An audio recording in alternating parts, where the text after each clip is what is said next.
Alright guys, let's talk about the Spyderco Shaman. Now, I've had a plethora of knives in my time, truly a massive amount, but one knife that I was always kind of curious about getting but never really ended up getting until now was the Spyderco Shaman.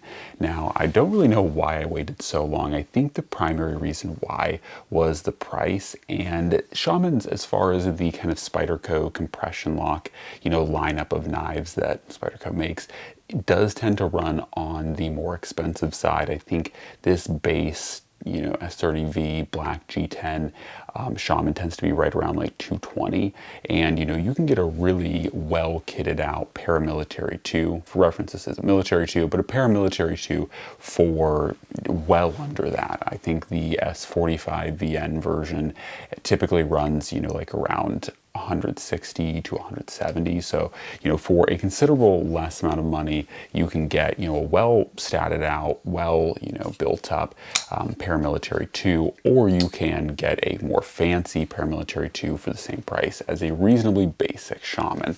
I will say, I feel like no one really talks about what some of the reasons why you should go with a Shaman, or why you might want to spend that little bit of extra money.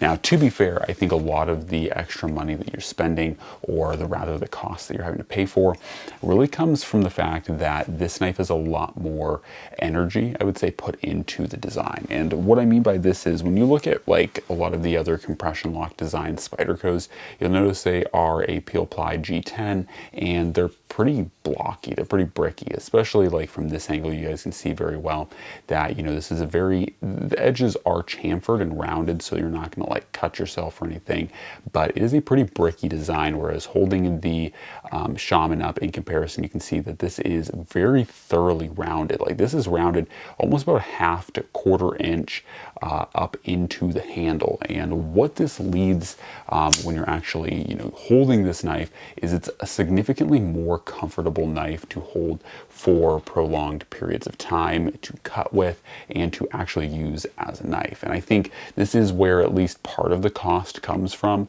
with the Shaman, is that extra time that it takes to chamfer and really completely round out every end surface of this handle. I think it's actually something that is a really nice touch too, and it makes me kind of a little bit sad that there really aren't any other Spydercos or compression lock Spydercos that actually have as much attention to detail as the Shaman does. Once again, I do think it is a price thing.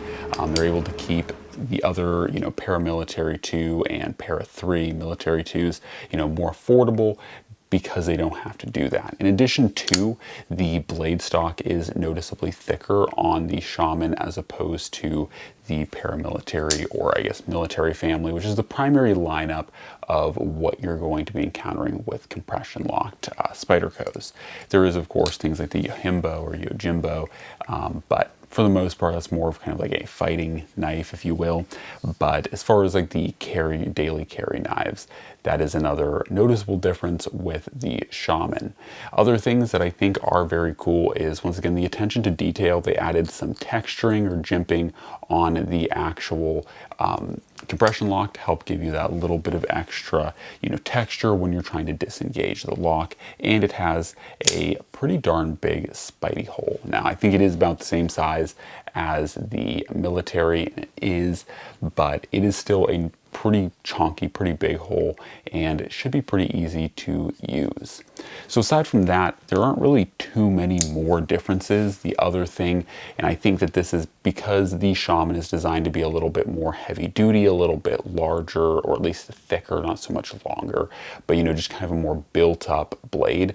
They also went ahead and pretty significantly ported or scalloped the inside metal liners. So the metal liners have been Swiss cheesed pretty well, especially, weirdly enough, the lock bar side.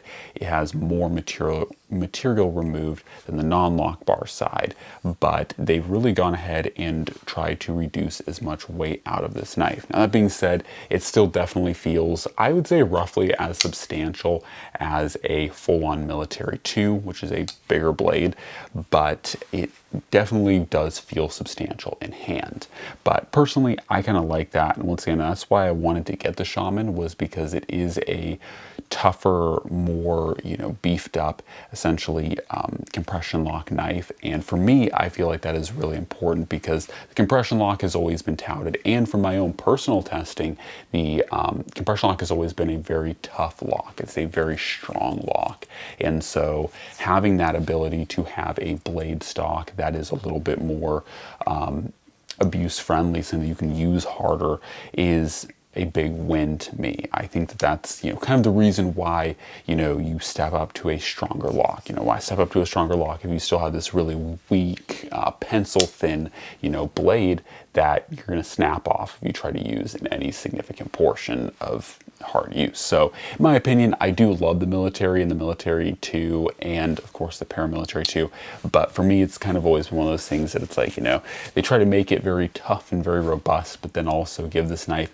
a very thin blade stock, so it's a little bit of a kind of frustrating situation. But I do really like the Shaman so far. I've been super impressed with it. Luckily, I was able to get this one on the secondary for a very good deal. I did not pay over $200 for mine, and I think that these, within reason, if you're willing to get, like I said, a more basic version like this, a user, you can get pretty good deals on the Spyderco Shaman, and overall it is a pretty solid knife. I think it's just fine. It's a cool EDC blade, and maybe not like my absolute favorite EDC blade from Spyderco, but definitely up there with the top. I think the Manix 2 might have it beat out slightly, but the Shaman is really cool, and I definitely think that, you know, withstanding the, so long as you like understand that, you know, it has more time, more, you know, actual energy applied to, you know, the handle, to the blade, to everything, was a little more thoughtful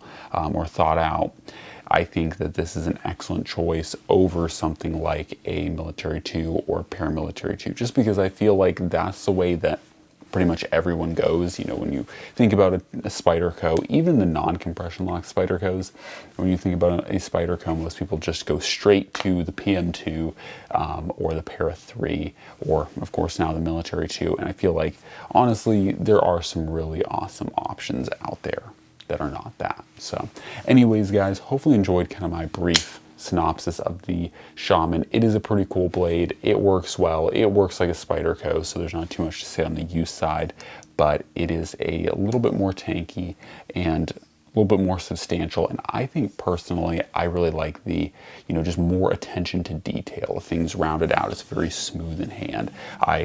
You know, at this point in my knife collecting years, I really just like well thought out designs that feel like they were fully thought out and fully delivered. So anyways, guys, hopefully enjoyed the video. As always, God bless, and I'm out.